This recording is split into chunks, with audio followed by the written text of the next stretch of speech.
करेंगे कनिष्ठ सहायक परीक्षा 2022 के बारे में दोस्तों, जो कि आपकी आयोजित की जानी है दोस्तों 5 मार्च 2023 को। इस एग्जाम के दोस्तों एडमिट कार्ड आप 18 फरवरी से डाउनलोड कर सकते हैं यूकेपीएससी की ऑफिशियल वेबसाइट से। ठीक है, अब देखिए दोस्तों, कनिष्ठ सहायक का आपका एग्जाम पेपर है, पैटर्न तो वही है दोस्तों कि 100 नंबर का आपका एग्जाम पेपर इसमें पूछा जाएगा। लेकिन दोस्तों कनिष्ठ सहायक का जो आपका सिलेबस है ना वो डिफरेंट है। ठीक है, बहुत सारे अभ्यर्थी इसमें कंफ्यूजन है, मुझे बहुत सारे मैसेजेस भी प्राप्त हुए थे कि यूकेपीएससी के द्वारा सिलेबस चेंज कर दिया गया है। तो दोस्तों आपको मैं एक चीज़ साफ साफ बता दूं, कनिष्ठ सहायक का सिलेबस आपका सिर्फ चेंज हुआ है। ठीक है, बाकी अगर आपका फॉरेस्ट गार्ड का एग्जाम है तो वही पुराना वाला सिलेबस है दोस्तों। 20 नंबर की हिंदी, 40 नंबर का उत्तराखंड, 10 नंबर का आपका जो कंप्यूटर और रीजनिंग वाला सेक्शन है, और 30 नंबर का आपका जो जीएस वाला सेक्शन है। ठीक है, बाकी सभी एग्जाम्स के लिए दोस्तों वही सिलेबस है, लेकिन कनिष्ठ सहायक में आपका स्पेशल सिलेबस दिया गया है। और कनिष्ठ सहायक की जो भी अभ्यर्थी परीक्षा दे रहे हैं ना, इन लोगों के लिए दोस्तों एक खुशखबरी यह है कि सिलेबस को इसमें आयोग के द्वारा कम किया गया है। ठीक है, जैसे कि कुछ सेक्शंस को कम किया गया है और कुछ सेक्शन को बढ़ाया गया है। साइंस को दोस्तों इसमें ऐड किया गया है और कंप्यूटर को भी इसमें ऐड किया गया। तो जो भी अभ्यर्थी कनिष्ठ सहायक की तैयारी कर रहे हैं उनको एक बार दोस्तों सिलेबस जरूर देखना है। बहुत सारे अभ्यर्थी इसमें कंफ्यूजन में थे, इसलिए दोस्तों मैं आप लोगों के लिए वीडियो बना के लेके आ रहा हूं कि आप लोग कनिष्ठ सहायक की जो परीक्षा आपकी होनी है 5 मार्च को, उसका सिलेबस दोस्तों जरूर देख लें, क्योंकि सिलेबस मुख्य है। ठीक है, और ये सिलेबस सिर्फ और सिर्फ कनिष्ठ सहायक का है। ठीक है दोस्तों, ऐसा नहीं है कि आगे जो आपका एग्जाम पेपर होना है फॉरेस्ट गार्ड का उसमें भी यही सिलेबस होगा, बंदी रक्षक में भी यही होगा, या एसआई में भी यही होगा। नहीं दोस्तों, ये सिर्फ और सिर्फ फॉरेस्ट गार्ड एग्जाम के लिए, सॉरी, सिर्फ और सिर्फ कनिष्ठ सहायक का दोस्तों यह सिलेबस है, जिसमें दोस्तों आपका टोटल 100 नंबर का एग्जाम पेपर होना है। और सिलेबस में दोस्तों आपको बता देता हूं, इसमें महत्वपूर्ण एक चीज क्या है कि 25 नंबर का दोस्तों आपका इसमें क्या पूछा जाना है, हिंदी पूछी जानी है। ठीक है, हिंदी का वेटेज दोस्तों आपका इसमें बढ़ाया गया है, हिंदी पूछी जाएगी 25 नंबर की। और हिंदी में भी दोस्तों आपके सेलेक्टेड टॉपिक्स हैं, मैं आपको बता देता हूं। ठीक है, बाकी एक बार आप ये देख लीजिए, ये है आपका दोस्तों टोटल सिलेबस। ठीक है, सामान्य ज्ञान, सामान्य अध्ययन और सामान्य हिंदी वस्तुनिष्ठ प्रकार का आपका पेपर होगा। 100 अंकों का दोस्तों आपका पेपर होगा। ठीक है, अब देखिए इसमें जो 75 नंबर का है ना वो आएगा सामान्य ज्ञान और सामान्य अध्ययन, ये आएगा 75 नंबर का। और बाकी जो 25 नंबर का आएगा ना दोस्तों, 25 नंबर की आएगी क्या, हिंदी। ठीक है, तो याद रखना है आपको। अब देखिए जो 75 अंक हैं इसमें जो 15 नंबर का दोस्तों आना है वो आना है सामान्य विज्ञान और कंप्यूटर से संबंधित जानकारी, यानी कि जो आपका साइंस है, जनरल साइंस और कंप्यूटर से संबंधित दोस्तों आपके इसमें प्रश्न पूछे जाएंगे। कंप्यूटर की समझ और दैनिक जीवन में इसके जो भी यूटिलाइजेशन है, ऐसे ही सामान्य विज्ञान और कंप्यूटर संचालन की आधारभूत जानकारी से संबंधित होंगे दोस्तों इसमें प्रश्न, जो 15 प्रश्न। ठीक है, तो विज्ञान और कंप्यूटर आपको जरूर पढ़ लेना है दोस्तों। ठीक है, नॉर्मल बुक से पढ़िए, कोई ज़्यादा पेपर में ज़्यादा टफ नहीं पूछा जाएगा ऐसे प्रश्न। अगर आप लूसेंट को भी अच्छे से पढ़ लेते हैं साइंस और कंप्यूटर में, तो आपका लगभग लगभग सेक्शन हो जाता है। ठीक है, दूसरा दोस्तों आपका है इतिहास।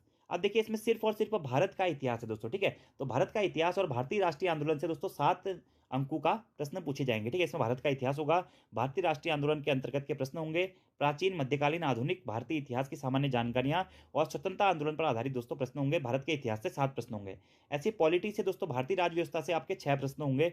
ठीक है, ऐसे ही भूगोल और जनांकिकी से दोस्तों आपके भूगोल, जनगणना, ये वाला जो टॉपिक है जियोग्राफी वाला, इससे भी दोस्तों आपके 7 प्रश्न होंगे। ठीक है, बाकी बात करते हैं करंट अफेयर। तो करंट अफेयर देखिए दोस्तों यहाँ पर भी काफी वेटेज है, 7 अंकों का आपका इसमें करंट अफेयर्स पूछा जाना है। इसमें राष्ट्रीय और अंतर्राष्ट्रीय दोनों होंगे दोस्तों। देखिए उत्तराखंड राज्य तथा राष्ट्रीय महत्व की समसामयिक घटनाओं पर आधारित यह करंट अफेयर होंगे। तो करंट अफेयर भी आपको दोस्तों अच्छी तरीके से करना है। बाकी देखिए दोस्तों, इकोनॉमिक्स आपके सिलेबस में नहीं दिया गया है, फिर भी आप लोग थोड़ा बहुत पढ़ के जा सकते हैं। इकोनॉमिक्स आपके सिलेबस में बिल्कुल भी नहीं दिया गया है। ठीक है, और ना ही आपका अंतर्राष्ट्रीय इतिहास के बारे में भी सिर्फ और सिर्फ भारत का इतिहास पूछा गया है दोस्तों, विश्व का इतिहास नहीं पूछा गया है। जियोग्राफी में दोस्तों भारत की ज्योग्राफी पूछी गई है, भारत का भूगोल पूछा गया है, विश्व का भूगोल नहीं पूछा गया है। ठीक है, तो ये आपको चीजें याद रखनी है, क्योंकि सिलेबस आपका छोटा है, तो आपको सिलेबस के अकॉर्डिंग दोस्तों तैयारी करनी है। ठीक है, अब बाकी देखिए उत्तराखंड का इतिहास दोस्तों 6 नंबरों का पूछा जाएगा, इसमें आपके सभी टॉपिक है। उत्तराखंड तो आप दोस्तों पूरा कवर करते हुए चले, उत्तरा प्राचीन इतिहास, मध्यकालीन इतिहास और आपका आधुनिक इतिहास, ब्रिटिश शासन, स्वतंत्रता आंदोलन में भूमिका, ये सभी दे दिया है उत्तराखंड के इतिहास में। तो 6 अंकों का ये पोर्शन होगा। उत्तराखंड की संस्कृति दोस्तों आपका जो आपका जातियां, जनजातियां, धर्म, विश्वास, रीति रिवाज, वेशभूषा, ये सब कुछ, ये भी 6 अंकों का होगा। उत्तराखंड का भूगोल और जनांकिकी ये दोस्तों आपका 8 अंकों का होगा। और उत्तराखंड का आर्थिक और प्राकृतिक संसाधन, ठीक है, ये आपका 7 अंक का पोर्शन होगा। तो टोटल दोस्तों जो आपकी उत्तराखंड पूछी जा रही है वो पूछी जाएगी 27 नंबर के आसपास की। ठीक है, 6 का ये होगा, 6 12 और 8 20 और 27 नंबर की दोस्तों आपकी इसमें उत्तराखंड पूछी जानी है। ठीक है, बाकी 7 नंबर का इसमें आपका करंट अफेयर दोस्तों पूछा जाना है। ठीक है, 15 नंबर का आपका इसमें क्या, कंप्यूटर प्लस साइंस दोस्तों पूछी जानी है। बाकी 7 नंबर का आपका हिस्ट्री पूछी जानी है, 6 नंबर का आपका पॉलिटी पूछी जानी है दोस्तों।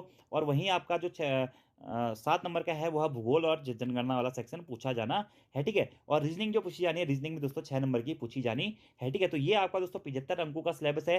देखिए सिलेबस छोटा है, अगर आप लोग इस सिलेबस के हिसाब से भी तैयारी करें तो आप अच्छा स्कोर करके दोस्तों आ सकते हैं। लेकिन उत्तराखंड में आप कंप्लीटली अच्छी तरीके से पढ़ के जाइएगा, करंट अफेयर्स तो खासकर, ठीक है। बाकी देखिए दोस्तों हिंदी, हिंदी आपकी 25 नंबर की है। और हिंदी में दोस्तों बहुत कम आपका सिलेबस दिया गया। देखिए स्वर एवं व्यंजन है, स्वर और व्यंजनों का वर्गीकरण है, संज्ञा, सर्वनाम, व्याकरण विचार है, तत्सम तद्भव शब्द है, प्रत्यय उपसर्ग है, समास है, संधि है, पर्यायवाची शब्द है, विलोम शब्द है, वाक्यांश के लिए एक शब्द है, मुहावरे है, लोकोक्तियां है और विराम चिन्ह है। ये आपका दोस्तों हिंदी का सिलेबस है। देखिए हिंदी के सिलेबस में अलंकार आपका गायब किया गया, अलंकार नहीं है। जो आपका, जो आप दोस्तों गद्य और पद्य वाला सेक्शन पढ़ते हैं, राइटर्स वाला सेक्शन पढ़ते हैं, वो नहीं है। हिंदी भाषा के विकास से संबंधित कोई भी प्रश्न नहीं है दोस्तों। तो यहाँ पर आपका एक छोटा सिलेबस दोस्तों हिंदी में दिया गया। देखिए स्वर व्यंजन, स्वर और व्यंजनों का वर्गीकरण, संज्ञा, सर्वनाम, व्याकरण विचार, तत्सम तद्भव, प्रत्यय उपसर्ग, समास, संधि, पर्यायवाची, विलोम शब्द, वाक्यांश के लिए एक शब्द, मुहावरा, लोकोक्ति, विराम चिन्ह, यही आपका दोस्तों सिलेबस दिया गया है। सिलेबस में कुछ और भी आपका नहीं है, देखिए, ठीक है। और व्याकरण विचार में दोस्तों आप संज्ञा सर्वनाम के अलावा और भी चीज़ें पढ़ लीजिएगा, थोड़ा बहुत क्रिया विशेषण और ये सब कुछ वाक्य वाक्य के बारे में थोड़ा बहुत पढ़ लीजिएगा। बाकी दोस्तों ये आपका पूरा सिलेबस है, आपको इसी के अकॉर्डिंगली तैयारी करनी है। और यही आपका दोस्तों इसी के अकॉर्डिंग आपका एग्जाम पेपर आएगा। और यूकेपीएससी की दोस्तों सबसे अच्छी बात इस सिलेबस में क्या है कि ये सिलेबस आपका दोस्तों छोटा सिलेबस है, सिलेबस को कॉम्पैक्ट किया गया है। लेकिन इसमें दोस्तों साइंस और कंप्यूटर को जोड़ा गया है, तो आप लोग साइंस और कंप्यूटर भी जरूर पढ़ के जाएं दोस्तों। और हिंदी में थोड़ा सा ज़्यादा मेहनत करें दोस्तों, क्योंकि हिंदी आपकी 25 नंबर की पूछी जानी है। और जो लेवल था दोस्तों यूकेपीएससी का जो नया पैनल बना हुआ है, इस पैनल का लेवल दोस्तों अच्छा है। आप लोगों ने पटवारी लेवल लेखपाल का एग्जाम पेपर देख लिया होगा, तो उसके अकॉर्डिंग आप लोग अपनी तैयारियां करके जाए। बाकी आपकी माइनस मार्किंग है 1/4 की।